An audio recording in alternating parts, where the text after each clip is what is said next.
Hi everyone. So today we are going to continue the discussion on magnetic effects of electric current. So yesterday we have seen the different cases of Biot-Savart law, right? And today we are going to start a new law which is Ampere-Circular law. So you know what is Ampere-Circular law, Ampere-Circular theorem, and let's discuss some applications of Ampere-Circular law or Ampere-Circular theorem. Okay, alright. So first of all, what is Ampere-Circular law? Like you can connect, we have already learned electrostatics. So in electrostatics we have Coulomb's law and Gauss's law, right?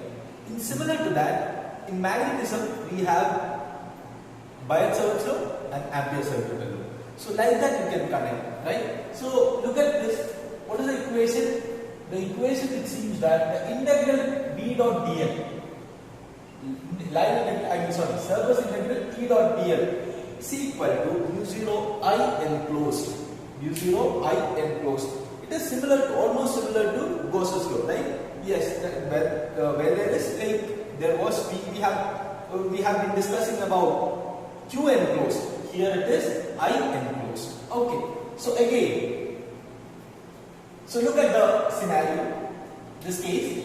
So here, this is an enclosed surface over here. Inside that, I1 is here, I2 is here, I3 is here.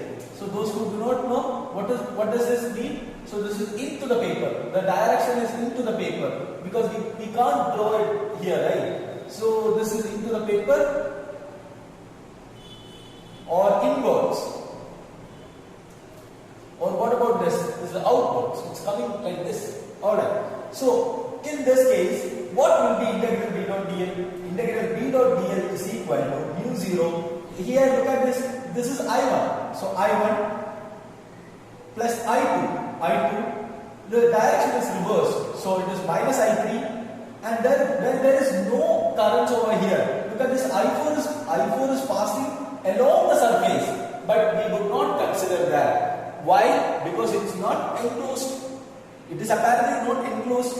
So I can say that I4 is not there. What about I5, which is outside? Which is not, we would not consider that either. Okay, so keep in your mind that we always consider the I enclosed, the total current or the net current enclosed. Alright. So again, magnetic field. Alright, so now we are going to discuss some applications of some particular cases of this one. What the Ampere-Circular law. So let's discuss one by one. Alright. First one, magnetic field due to a solenoid. So actually, the fact is we can derive all these equations in the case by using Biot-Savart law, but we would prefer Ampere-Circular law. Just like what we have done in the case of Gauss's law.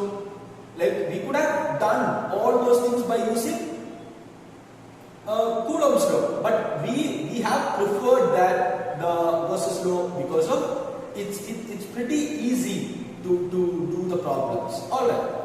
Okay. So mu 0 I what is the equation? The equation, it seems very simple. That is, for example, I am considering a solenoid like this, and this is the central axis. Okay, it's consider that it's passing through center. Okay, so it's the central axis, and what is the magnetic field at this point? At the central axis, that's equal to mu 0 Ni. Mu 0 Ni. Okay, what is N? N is nothing but small n is equal to total number of turns N divided by length. Total number of turns divided by length. That is what is small n. What is capital N? Total number of turns. What is small n? Capital total number of turns divided by L, length. Okay, length is this much. Alright. Suppose we are going to find out, this is a special case, we are going to find out the magnetic field due to a solenoid at some point, somewhere here. It need not be like on the axis. It would be like somewhere else. Alright. So look at this. Here theta 1 is the angle which we are considering from this side, or we are connecting two ends to the two ends of the solenoid. So it would be like theta 2 would be the angle from this side, I mean the second edge line, I mean this one edge line, and this is the second edge line, I mean, or vice versa. So this might be theta 1 and this will be, I mean this might be theta 2. Okay, so you can consider in the opposite direction also, but you have to change the equation in accordance with that. Okay, so what is BP? The magnetic field at P is equal to half into mu 0 Ni into cos theta 1 minus cos theta 2. Okay, half into mu 0 Ni into cos theta 1 minus cos theta 2. So that is what is the case. Alright, out. So next is, we are going to discuss magnetic field at any point acting tangentially on a toroid. Okay, magnetic field due to a toroid at any point, tangentially. Okay, so we are considering a toroid here. So you know what is a toroid? Solenoid would be like this, and we are making it like in a circle, in the form of a circle. That is what is toroid. So the equation is pretty simple.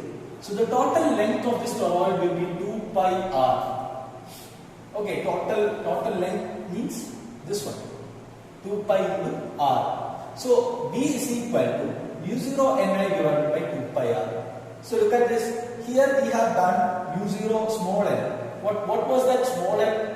Capital N by L. Here instead of n we have 2 pi r. So we are considering n by 2 pi r. So which is nothing but V0 mu 0 in Vn, small n. What is the small n here? Small n is nothing but capital N divided by 2 pi r.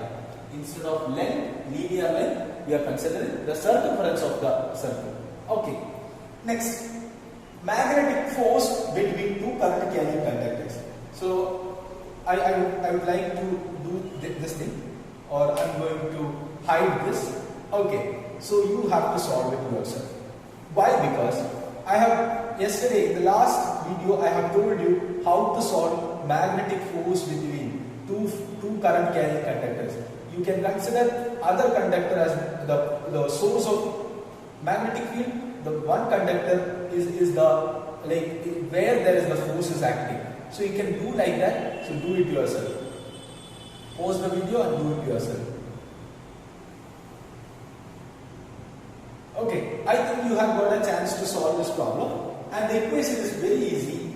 dF by dl. So look at this here, two current carrying conductors are there, and I1, I2 are the currents, and the magnetic field is also given. Alright, so dF by dl is equal to mu 0 I1, I2 divided by 2 pi d. dF by dl is equal to mu 0 I1, I2 divided by 2 pi into d. So that is the equation. Alright. Next is magnetic field due to a moving charge at any point distance r from the other charge.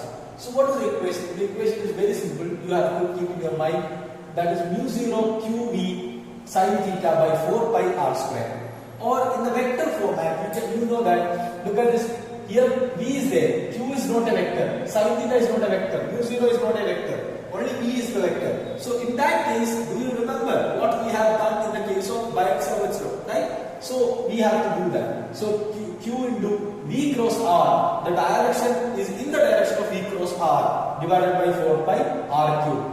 Okay, so this is what is the case. Or I can write it, which is nothing but mu 0 Q into V cross R divided by 4 pi R square. Okay, r cap in the direction of V cross r cap or V cross r. Okay, and next is magnetic force between moving charges. Magnetic force between moving charges.